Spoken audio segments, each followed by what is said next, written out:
Okay, so we're back at the main menu view, and in this video we're going to talk about forms. So again, forms is under the My Applications tab,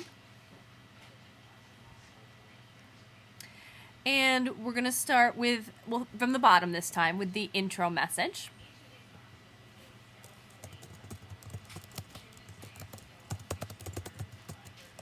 I'll keep it simple for this, but again, you have the expandable toolbar, so you can make yours more complex, links, embeds, images, anything that you choose to do. So I'm just going to keep that simple for now.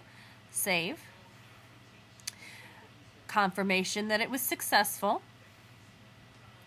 And then we're going to go to categories. New category. We'll call this again. I'm going to do this based on each course that I teach. Forms for French 8 students. You could equally divide it by class period, which might be a little easier, depending on how you're going to use the forms. All right, so you can, if you have more than one category set up, again, sort them based on the order that you want them to be, and make them public or private. I'm going to leave mine public right now.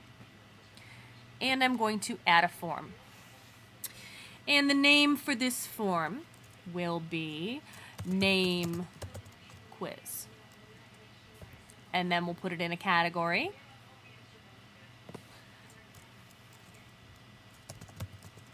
And the form information, assessing, beginning, French writing. Now you can choose when you want it to be displayed and when you want it to be removed.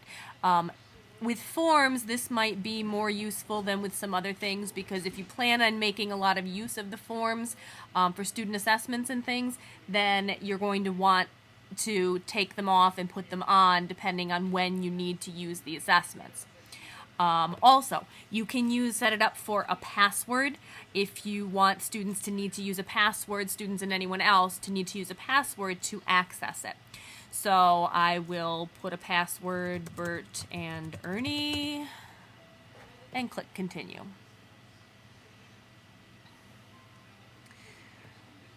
Okay, so my question will be, comment t'appelles-tu, which is what is your name? And you should, if you're planning on using this as an assessment, what is your name should always be the first question, because that's how you're going to know whose responses you're looking at when you get the responses. And yes, it should be required. Now you can add multiple questions. You can choose which ones are required, which ones are optional. And then the answer type, whether it's short answer, long answer, true, false, multiple choice, there's numerous different types of answers. So I'm going to make this one, we'll say medium answer, because I'm looking for a complete sentence, and click save. Okay, and I'm all set now. I can go back and edit the question if I would like, and then it takes me back to my list of questions for this form, and I can click edit. Sort.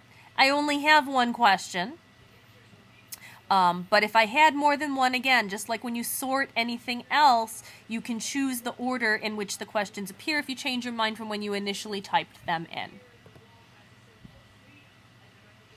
Limits. If you have a maximum number of responses that you want to receive, you can put in the max and click save.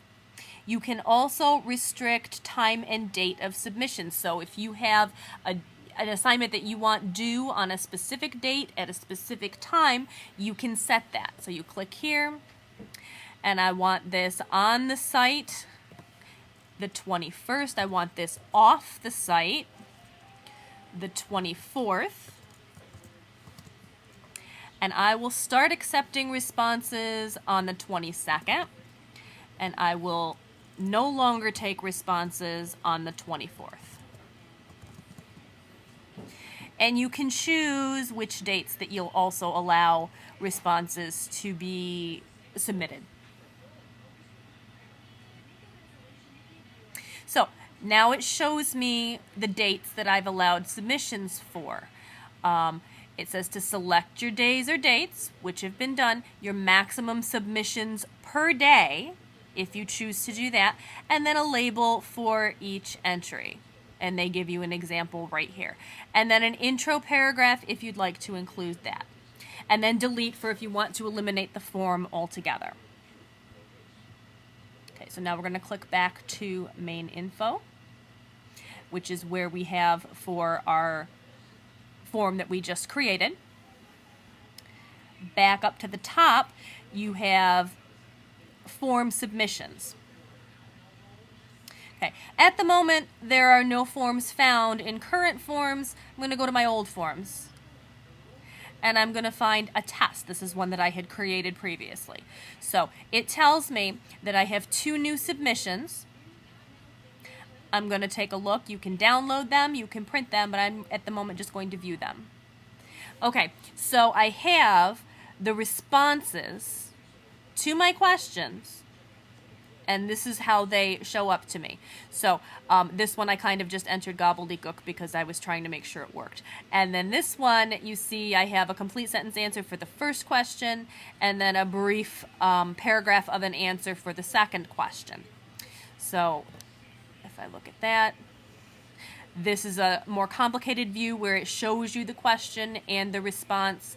And then comments, you can say already seen. You can put your own internal comments, turned in 1 day late, and click save. So there truly is a lot of different things that you can do with the forms. It's another way that you can move towards using less paper in your classroom by doing assignments online, or at least making that an option for students that have internet access. If you've used Google Forms before, it's kind of redundant to that, but it's nice to have it wrapped up into the school website. So this is how to set up forms on School World.